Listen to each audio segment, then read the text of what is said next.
Plus de dépenses et moins de recettes. Depuis le début de la pandémie, le gouvernement fait face à une équation impossible.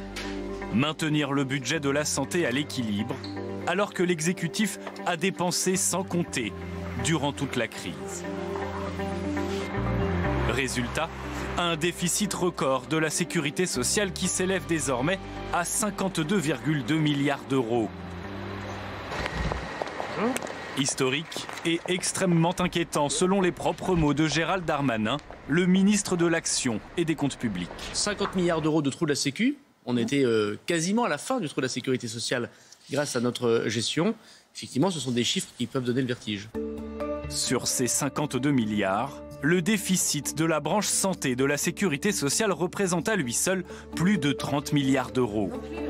Un déficit spectaculaire qui s'explique d'abord par une baisse des cotisations, principale source de recettes de la sécurité sociale. Une baisse significative due à la diminution des embauches et une augmentation des chiffres du chômage.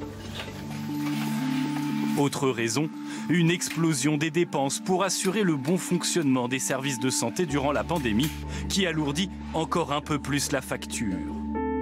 4 milliards d'euros pour les médicaments, respirateurs et masques. 1,5 milliard pour les arrêts de travail dérogatoires. 2 milliards pour les primes du personnel hospitalier.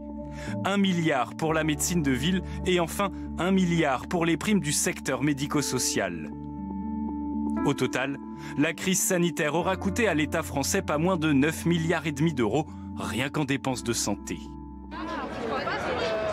Une addition salée pour la sécurité sociale, qui pourrait encore gonfler ces prochaines semaines, car le gouvernement s'est engagé à une revalorisation significative des salaires des personnels soignants. Le montant reste encore à définir et sera discuté au Parlement à l'automne prochain.